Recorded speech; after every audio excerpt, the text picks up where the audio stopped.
Bienvenidos, queridos hermanos y hermanas, a nuestro programa, La Iglesia de Nuestro Tiempo, que la radio de la Virgen les ofrece todos los viernes a esta hora para meditar sobre el magisterio pontificio en primer lugar y también el magisterio de todos nuestros legítimos pastores, ¿verdad? Obispos, cardenales, sínodos, concilios, todo lo que es magisterio de la Iglesia.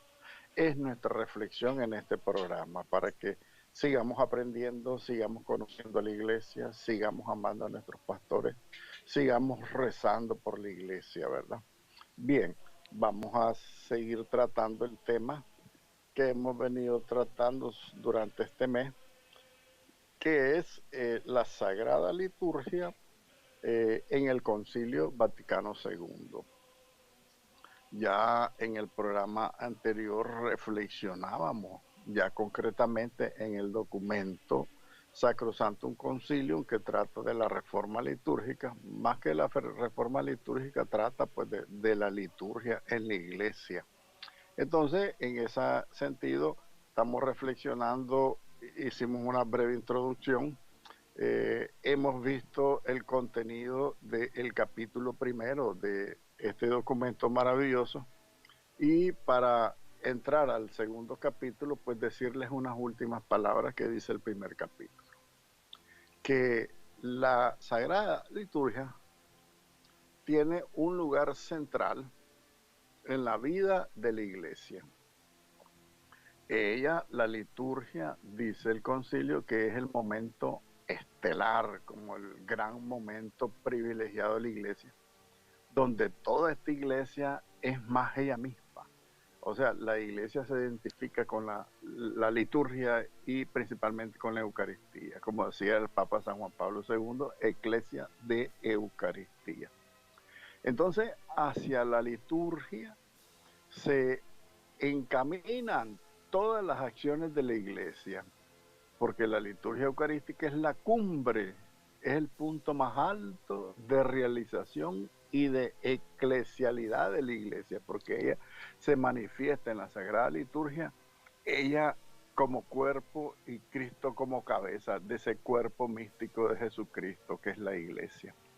Por eso la Sagrada Liturgia, decía el primer capítulo, que es acción sagrada por excelencia, cuya eficacia con el mismo título y en el mismo grado no la iguala ninguna otra acción de la iglesia. Aunque la iglesia tiene varias acciones en su existir, la evangelización, la celebración, el culto, todo lo que hace la iglesia, pero en primer lugar dice el concilio que no le iguala a la liturgia ninguna acción de la iglesia, porque es la cumbre, es el momento estelar de la iglesia que se manifiesta con su esposo Jesucristo a la cabeza, rindiéndole culto al Padre, Jesucristo con su cuerpo místico, que es la iglesia, todos juntos con él. Eso es lo más grande entonces de la eclesialidad que manifestamos todos los cristianos.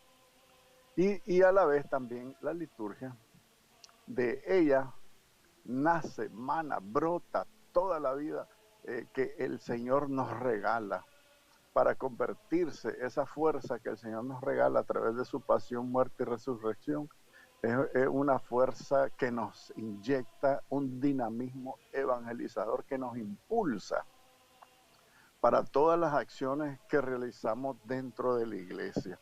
Entonces ese es como el culmen y el del contenido básico que podemos decir del primer capítulo de la Sacrosanctum Concilium.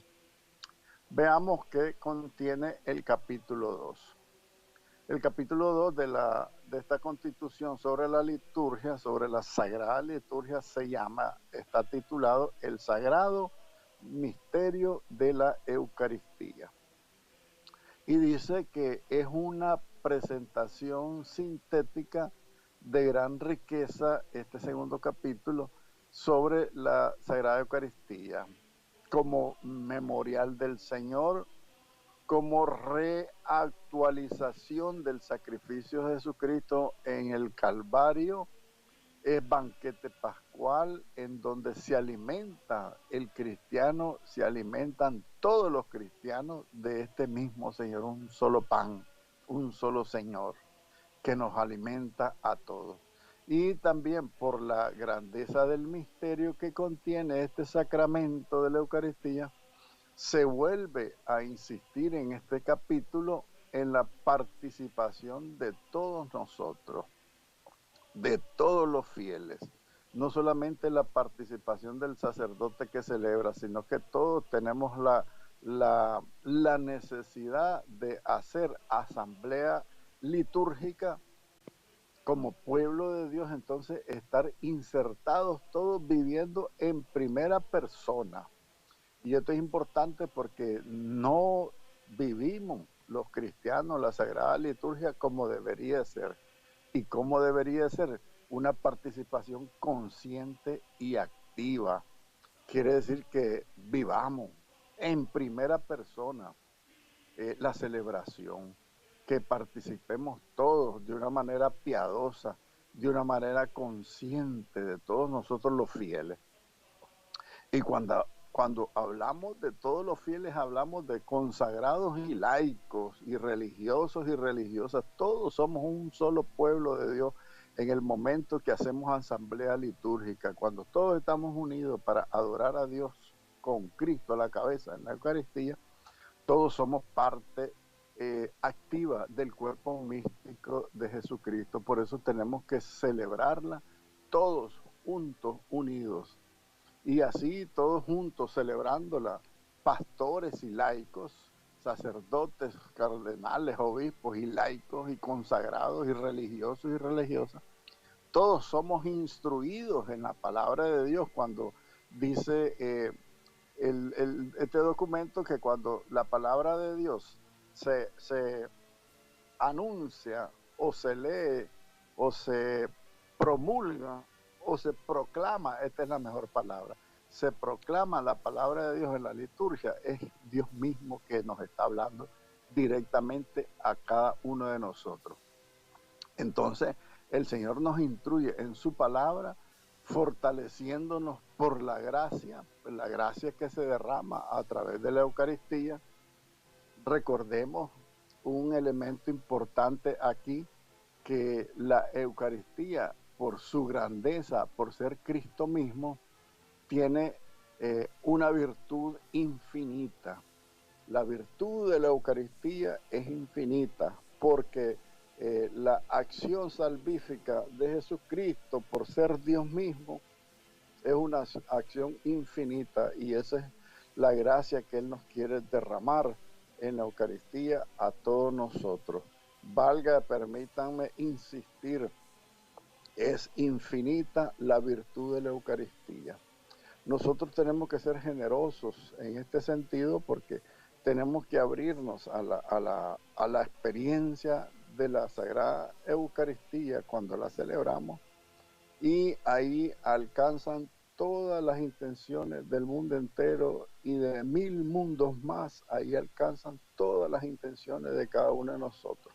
No seamos mezquinos, porque tenemos que orar por todo el mundo. La Eucaristía, y más que tenga la virtud infinita, por esa misma razón se gana con cada Eucaristía, si nosotros sabemos aprovecharla.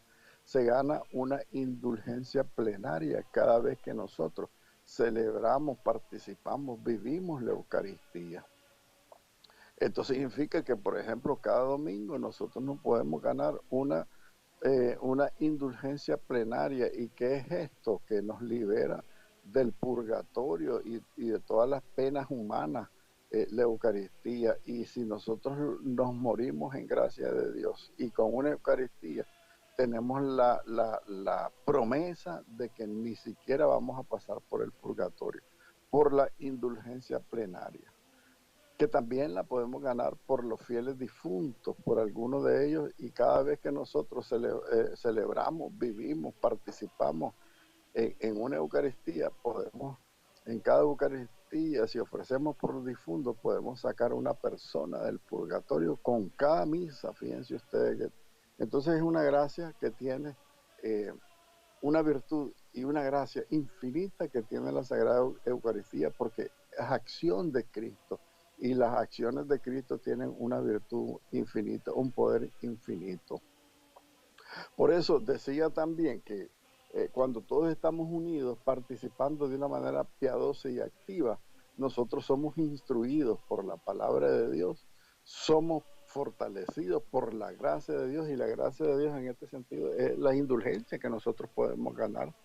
Y también vamos aprendiendo a ofrecerle al Señor, juntamente con este Cordero de Dios que quita el pecado del mundo, ofrecerlo a Él, ofrecernos nosotros mismos junto a Él, para que así, por manos del ministro, pues la ofrenda sea agradable al Padre. ¿En qué sentido? En el sentido que cuando nosotros oramos y no estamos en la Eucaristía, difícilmente, dice la Iglesia, que nuestra oración podrá llegar al cielo, porque nuestra oración y nuestras condiciones son limitadas. Nosotros no somos perfectos, somos pecadores, pero en el momento que nosotros unimos nuestra oración, unimos nuestro ofrecimiento al ofrecimiento de Cristo, nuestro ofrecimiento se vuelve grande y se vuelve infinito a los ojos de Dios, porque está unido al sacrificio que hizo su Hijo Jesucristo en la cruz. Por eso es importante saber entender, dice el capítulo 2 entonces, que podamos nosotros ser partícipes conscientes, activos, piadosos en esta celebración de la Sagrada Liturgia Eucarística. También en este segundo capítulo de la Sacrosanctum Concilium se habla de la unidad, ya referíamos a la palabra de Dios, entonces de la unidad de las dos mesas, ¿verdad? Porque en la liturgia eucarística hay dos mesas. La mesa de la palabra de Dios, cuando se lee la Sagrada Escritura, y la mesa de la Eucaristía, cuando comulgamos el pan, ¿verdad? En la comunión. Esas son las dos mesas que se nos ofrece en la Sagrada Liturgia. ¿Por qué razón? Porque las dos son en el mismo nivel sacramento, porque cuando nosotros escuchamos la palabra de Dios, Dios nos habla, nos instruye y nos da las gracias que necesitamos para poder comulgarlo después. Entonces, la primera mesa en la Eucaristía es la mesa de la palabra, y la segunda mesa es pues el sacramento, recibir la Sagrada Comunión. Ahora bien, estas dos mesas están íntimamente relacionadas y son constitutivas del único acto de culto que es la misa. Quiere decir que si nosotros solo recibimos la palabra de Dios, tenemos una misa incompleta, y si solo recibimos la comunión, si llegamos después de las lecturas a la misa, tenemos una misa incompleta, porque este capítulo se refiere a que todos nosotros debemos hacer verdaderamente un único acto de culto a Dios a través de la Santa Misa. Y esto es que vivamos y participemos en las dos mesas, en la mesa de la palabra y en la mesa del sacramento de la Eucaristía. Entonces, de esa manera, la centralidad de la palabra de Dios y la Santísima Eucaristía quedan propiamente destacadas cada una de ellas, y quedan unidas cada una de ellas de una manera indisoluble. Nosotros no podemos decir, yo puedo llegar a la misa después del Evangelio, es falso. fíjense que se comete el pecado de no asistir a la misa cuando la vivimos incompleta. Porque la gente te pregunta, ¿hasta qué punto puedo llegar yo para recibir mi misa completa? No pecar. Eh, entonces se tiene que decir que tiene que ser desde que inicia con el nombre del Padre, del Hijo y del Espíritu Santo, hasta la bendición de Dios Todopoderoso que nos da el sacerdote. Tiene que ser así, si no, nosotros estamos devaluando el verdadero sentido del misterio y del verdadero sentido de lo sagrado que tiene pues la Sagrada Liturgia para nosotros, que va unida la palabra y la Santísima Eucaristía cuando recibimos la Sagrada Comunión. Y uno de los frutos de esta constitución sobre la Sagrada Liturgia, que lo dejara el Papa Pablo VI, uno de los frutos de esta reforma, tenemos que decirlo, que trajo el Concilio Vaticano II, es el misal que tenemos a partir del Concilio Vaticano II y aprobado por el Papa San Pablo VI. Y es una de las riquezas, pues, que la liturgia, ya tenemos el misal, y cuando hablamos del misal tenemos que hablar de los libros, de los leccionarios que se usan en la misa, que son la sagrada palabra de Dios, que está distribuida pues en el leccionario, porque está distribuida toda la Biblia durante 3 años para reflexionarla toda completa en la liturgia, a través de la lectura, pues, o de la mesa de la palabra, o sea, de la liturgia de la palabra de Dios. Eso es más o menos el contenido del capítulo 2. Veamos ahora el capítulo 3 de la Constitución Sacrosanctum Concilium, titulado Otros sacramentos y los sacramentales. Aquí va a hablar, pues, siempre de la liturgia, por supuesto, porque la liturgia es el modo de celebrar todos los sacramentos. En primer lugar, la Sagrada Eucaristía. ¿Y cuáles son todos los sacramentos? Pues el bautismo, por ejemplo, tiene su propia liturgia donde se celebra el sacramento del bautismo. Y así todos los demás sacramentos, ¿verdad? Confirmación, primera comunión, confesión, unción de los enfermos, etcétera, etcétera. Todos tienen ahí su fundamento, entonces, en la Sagrada Liturgia. Por eso va a tratar el capítulo 3, pues, sobre los otros sacramentos y sobre los sacramentales. Este capítulo 3 está referido precisamente a los sacramentos, a su naturaleza y a la reforma, pues, que han tenido los rituales para que expresen de una manera más renovada, pues, esa visión litúrgica que tenía y que quería presentar el Concilio Vaticano II, para que los ritos del bautismo, de la confesión, de la confirmación, de todos los sacramentos, tuviera una expresión más dinámica para que nosotros pudiéramos comprender con profundidad, pues, la naturaleza y la realidad de los sacramentos cuando se reciben, porque todos son a través de la liturgia de todos los sacramentos. Por eso este capítulo 3 hará la invitación a una vuelta al sentido más originario y más expresivo de todos esos símbolos y de todos esos ritos que se realizan en los sacramentos. ¿Qué quiere decir esto? Esto quiere decir que tenemos que renovarnos. ¿Y cómo nos vamos a renovar? Conociéndolos, los sacramentos, cómo se celebran, qué significa cada uno de los símbolos que se realizan en los sacramentos. Por ejemplo, en el bautismo hay un simbolismo del agua. Por ejemplo, en la confirmación hay un simbolismo de la unción con el crisma santo, ¿verdad?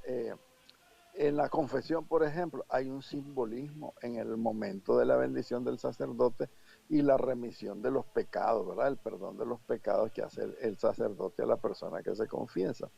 Así, igualmente, el simbolismo que se realiza, por ejemplo, en el sacramento del matrimonio y todos los ritos que se hacen en cada uno de los sacramentos, dice el concilio que tienen que volver al sentido más originario que tiene cada uno de los sacramentos.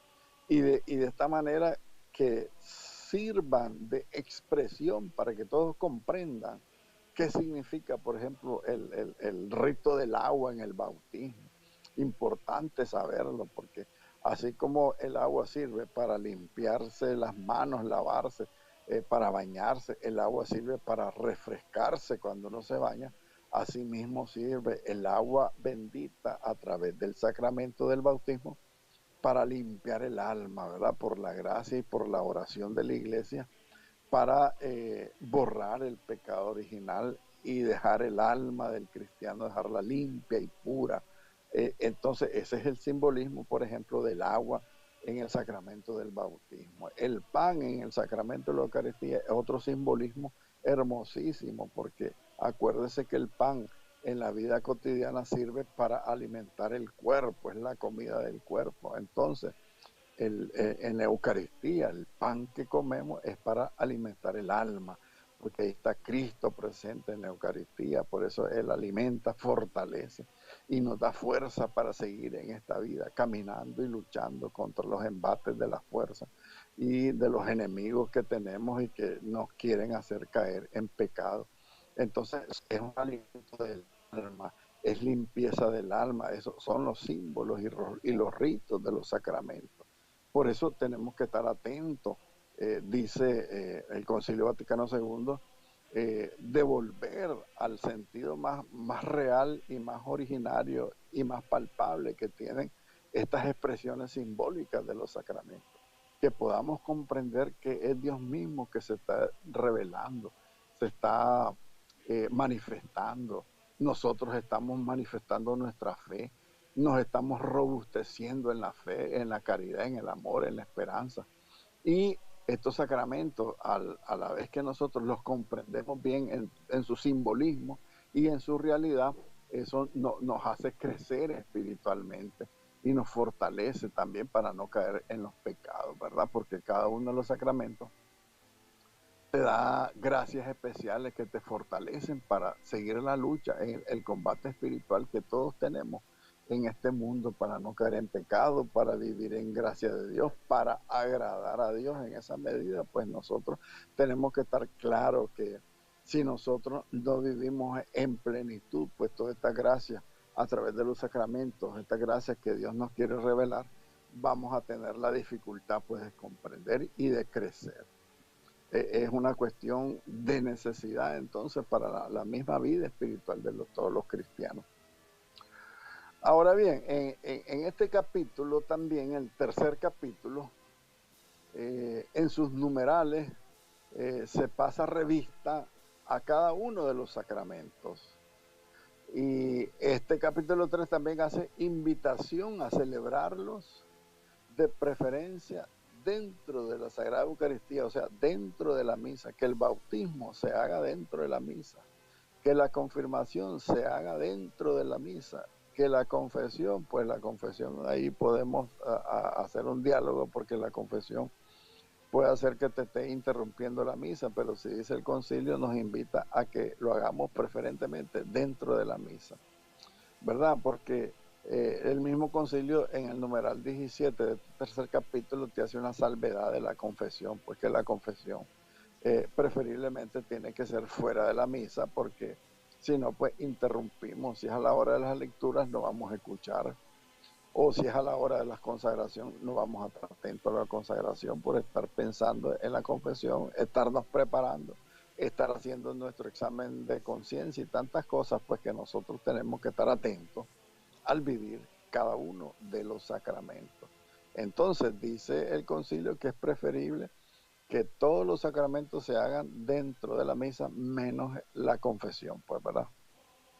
Y también es de notar en este tercer capítulo que el concilio, para expresar mejor su naturaleza, invita a llamar unción de los enfermos al sacramento que antes era denominado la extrema unción. ¿Por qué? Porque antes se decía, ya se va a morir, anda, que le pongan la extrema unción. Eso significa la palabra extrema unción, que es la última unción. Dice la Iglesia a través del Concilio Vaticano II y de esta reforma que hay que llamarle unción de los enfermos, porque nosotros, aunque no estamos en peligro de muerte y estamos enfermos, nosotros podemos recibir la gracia del sacramento, incluso dentro de la misa, que es lo mejor, dice el concilio, y así pues recibir este sacramento de la unción de los enfermos y todos los demás sacramentos. Porque si ustedes se fijan, entonces hay dos sacramentos que la gente los tenía como afuera. La extrema unción solo se aplicaba a los que estaban moribundos, fuera de la misa, en otro lado. Y la confesión que se tiene que hacer pues fuera de la misa para no interrumpir la misa. El resto están incluidos dentro de la Eucaristía, porque así lo está haciendo la Iglesia. Y siempre lo hizo así. También en este tercer capítulo es tratado el tema de los sacramentales. Y después de conocer su valor para la vida cristiana, se invita a la renovación de los rituales de los sacramentales. Por ejemplo, el agua bendita, ¿verdad? Y menciona aparte que se hace de la consagración de las religiosas, por ejemplo, que es un sacramental, la profesión religiosa y el ritual de las exequias de los difuntos, que son sacramentales. ¿Y por qué se le llama sacramentales? Porque realmente no son sacramentos, pero los sacramentales te preparan para recibir los sacramentos. ¿Por qué no son sacramentos? Los sacramentales, por ejemplo, el agua bendita, las medallas, la palma bendita, las bendiciones, la procesión religiosa de las monjas y de los monjes que se consagran. Todo eso son sacramentales porque te deben de preparar para recibir los sacramentos, que sí, los sacramentos son los medios por los cuales Dios quiere derramar su gracia. La gracia de Dios, el perdón de los pecados, el fortalecimiento del alma, se reciben solamente a través de los sacramentos. Y los sacramentales, que son signos que ha puesto la Iglesia, que preparan a los cristianos, que preparan el alma para recibir los sacramentos. Por ejemplo, ya lo dije, la bendición, el agua bendita, cuando uno se persina con agua bendita, está renovando sus promesas bautismales. Cuando andamos una medalla es un signo de vivir y estar consagrado a ese santo que andamos la medalla. Por ejemplo, cuando andamos el escapulario, que estamos consagrados a la Virgen, etcétera, ¿verdad? Todos esos objetos religiosos que sirven como sacramentales porque te preparan y te cuidan para poder estar en gracia de Dios y para poder recibir las gracias que sí se te derraman a través de los sacramentos, que son 7 únicamente: bautismo, confirmación, Eucaristía, penitencia, unción de los enfermos, orden sacerdotal y matrimonio. Solamente a través de los 7 sacramentos se recibe la gracia santificante. Y a través de los sacramentales lo que se recibe es una fortaleza para poder después recibir los sacramentos. No sé si queda claro, pues, si tienen alguna duda, pues sería bueno consultar, ¿verdad?, con alguien que sepa, o me pueden dar una llamadita a mí, que con gusto les atiendo. Vamos a tener ahorita pues un momento de reflexión, vamos a escuchar un canto, pues, y ya regresamos, queridos hermanos y hermanas.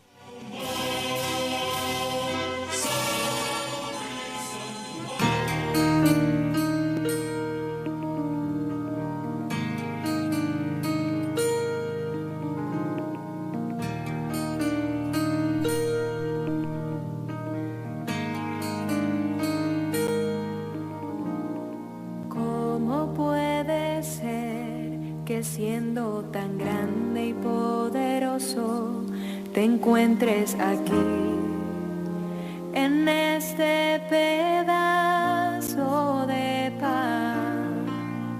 La verdad es que no entiendo, no basta tener conocimientos, no sé qué decir, solo te puedo sentir.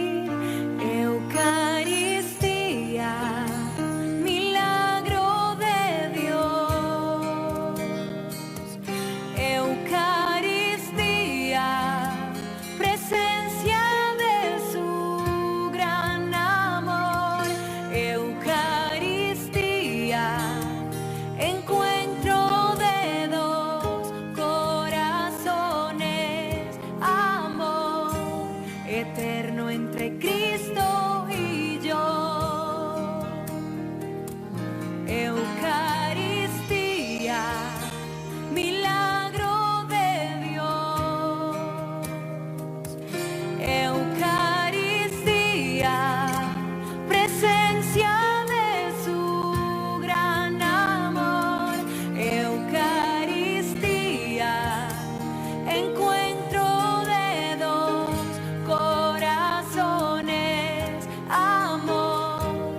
eterno entre Cristo y yo. Yo quiero amar, solo adorarte, yo quiero amarte como me amas, Señor. Yo quiero amar, solo adorarte. Yo quiero amarte como me amas, Señor. Eucaristía, milagro de Dios. Eucaristía, presencia de su gran amor. Eucaristía, encuentro de dos corazones. Amor eterno entre Cristo y yo. Eucaristía, milagro de Dios. Eucaristía, presencia de su gran amor. Eucaristía, encuentro de dos corazones. Amor eterno entre Cristo y yo. Amor eterno entre Cristo y yo. Amor eterno entre Cristo y yo.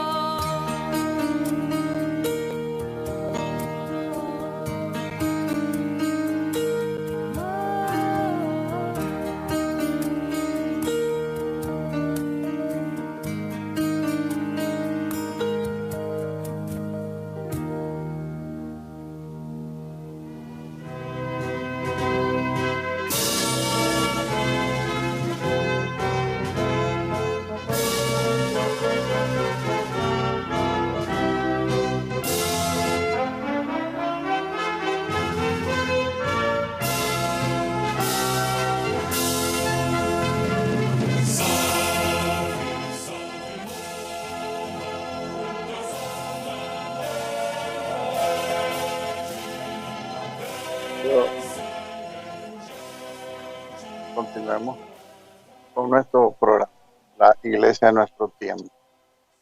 Seguimos reflexionando en la liturgia a la luz del Concilio Vaticano II. Una reflexión hermosa que parte en primer lugar en su renovación a través del concilio y que ha venido a través del tiempo perfeccionándose, porque se trata del culto de adoración a Dios que le debemos ofrecer todos los cristianos de una manera perfecta a través y unidos con su Hijo Jesucristo. Bien, queridos hermanos, ponemos a sus órdenes, si quieren hacer sus comentarios a partir de este momento, a los teléfonos de la Radio de la Virgen, 2268, 9034, 9035 y 9036. O escribirnos pues a través del WhatsApp 8590 1457. Estamos para escuchar sus comentarios, ¿verdad? Y sus preguntas, sus inquietudes y todas sus expresiones de cariño, de amor a la liturgia, a la iglesia, a la radio, ¿verdad? Bueno, estamos ahí para escucharlos, los que quieran hablar.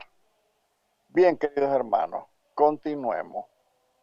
El capítulo 4 ya empieza la Sacrosantum Concilio a tratar otro tema que ya no es la liturgia eucarística. El cuarto capítulo está titulado El oficio divino. ¿Qué cosa es el oficio divino? Se trata de la liturgia de las horas como oración de toda la iglesia, la oración sacerdotal, por la cual se alaba al Padre y se intercede por la salvación de todo el mundo. Ese es el oficio divino. Es lo que nosotros le llamamos el salterio, la liturgia de las horas, que se ha puesto de moda dentro de los laicos que venden el librito para hacer la liturgia de las horas, que es rezar con esta oración de la iglesia, rezar con esta oración de la iglesia durante todas las horas del día. Porque la liturgia de las horas está contenida en maitines, que es a las 3 de la mañana, eh, la, la, la liturgia de las horas, perdón, el laudes, que es a partir de las 6 de la mañana cuando amanece, la hora tercia a las 9 de la mañana, la hora sexta a las 12 del día, la hora nona, que es a la hora que muere Jesús, dice la Sagrada Escritura, que son las 3 de la tarde, la hora nona, después viene las vísperas, que ya es para cerrar el día, y después las completas, la oración final para ir a dormir. ¿Verdad? Esos son el oficio divino. Eso es lo que se llama el oficio divino. Eso es lo que nosotros le llamamos la liturgia de las horas, que se está poniendo muy de moda dentro de los laicos. ¿Y por qué lo refiero? Porque la liturgia de la hora es obligatoria para todos los consagrados y consagradas, para los obispos, sacerdotes, monjas y monjes. Para todos ellos es obligatorio, no para los laicos. Yo pienso que debería ser obligatorio porque, por ejemplo, los musulmanes rezan todo el día y todo mundo, no solo los sacerdotes de las mezquitas, sino que todo el mundo reza todo el día.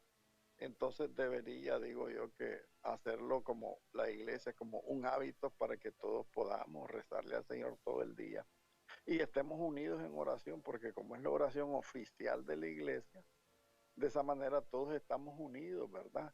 En el transcurso de las horas del día y oramos por toda la iglesia.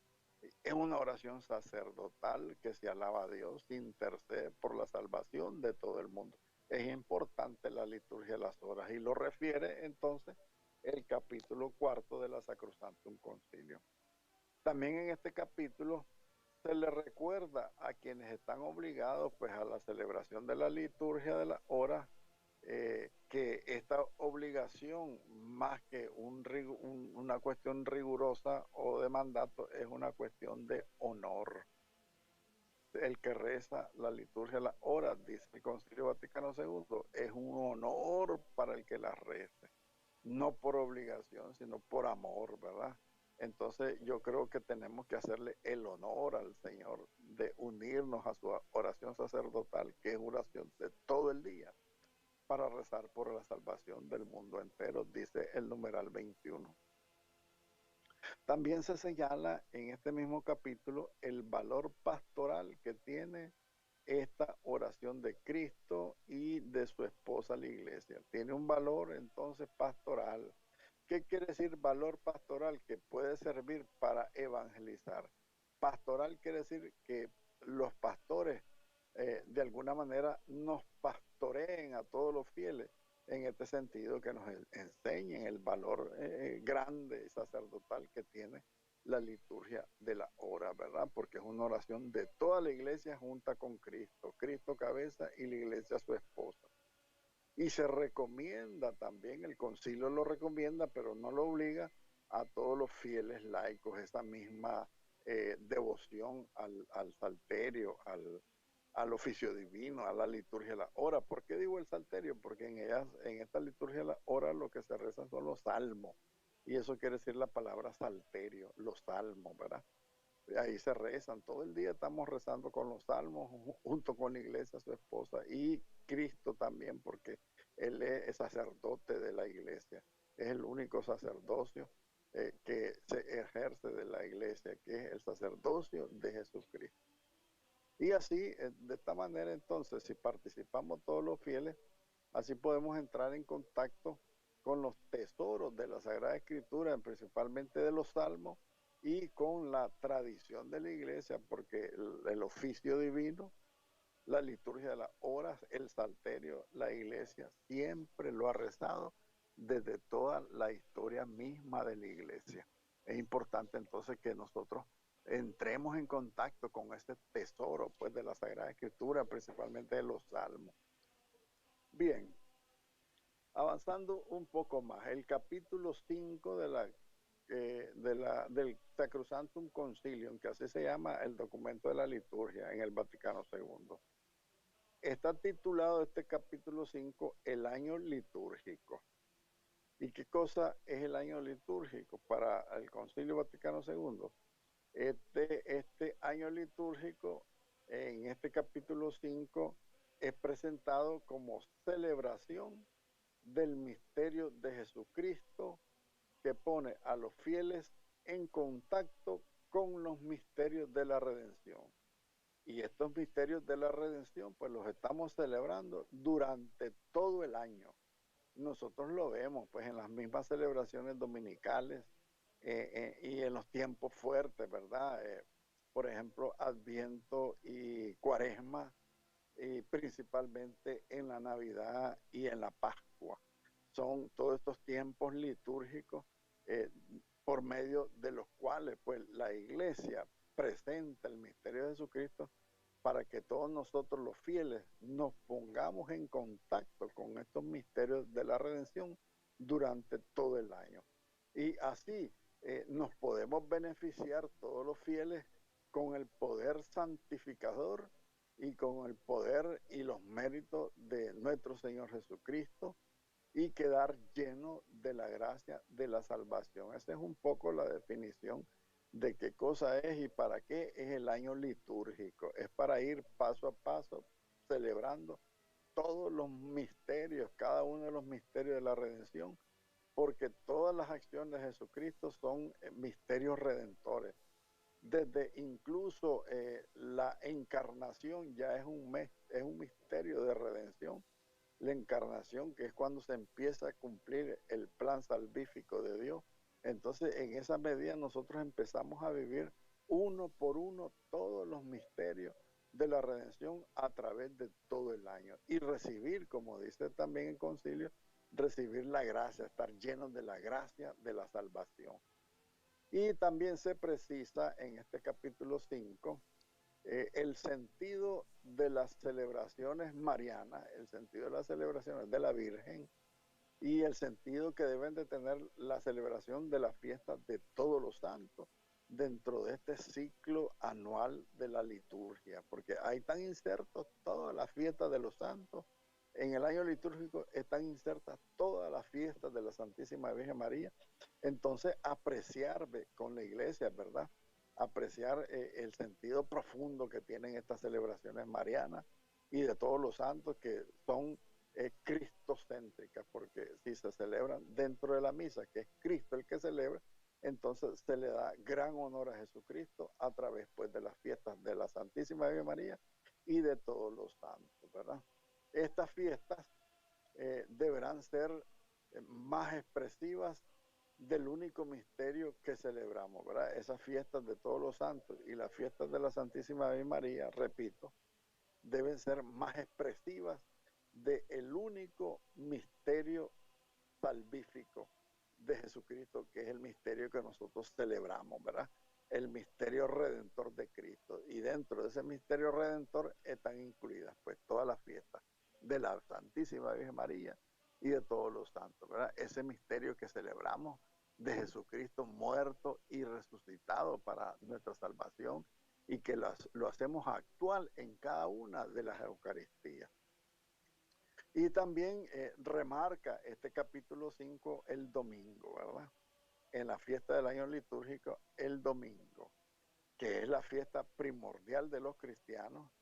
El domingo, una fiesta consagrada por la resurrección de nuestro Señor Jesucristo, que es presentado en su genuino sentido de día del Señor, en el que se escucha la palabra de Dios, en que se celebra la Eucaristía, día de la comunidad, día de fiesta, día de descanso, comprensión que se debe tener en cuenta y se debe inculcar a todos los fieles la fiesta del domingo, Es la fiesta, es la Pascua, tendremos que decir, es la Pascua dominical que tenemos que estar celebrando todos cada domingo. Entonces, en el año litúrgico, tiene su primacía, el gran lugar que tiene el domingo, porque es el día que el Señor resucitó y nosotros lo consagramos, porque es una fiesta primordial. Lo consagramos el domingo a celebrar esa resurrección de Cristo. Ese Cristo muerto y resucitado, el domingo resucita, ¿verdad? Y eso le da gran sentido al Día del Señor. Día del Señor quiere decir dies domine, quiere decir la palabra domingo. Eso significa casualmente domingo, día del Señor. Dies domini, se dice en latín, es el día del Señor. Eso quiere decir el domingo. Entonces el Vaticano en el concilio quiere remarcar la importancia que tiene ese domingo, ¿verdad? Y lo celebramos, día de fiesta, día de comunidad, día de descanso, lo celebramos en grande, escuchando la palabra de Dios y celebrando la Eucaristía. Hasta aquí, queridos hermanos, nuestra reflexión sobre la Sagrada Liturgia a la luz del Concilio Vaticano II. Ave María, gracia plena, Dominus tecum, benedicta tui mulieribus, et benedictus fructus ventris tui, Iesus. Santa María, Mater Dei, ora pro nobis peccatoribus, nunc et in hora mortis nostre. Amén. Será pues, queridos hermanos, hasta en otro encuentro que volvamos a estar a través de la Radio María hablando pues de las maravillas del magisterio pontificio. Que el Señor me los bendiga a todos y adiós.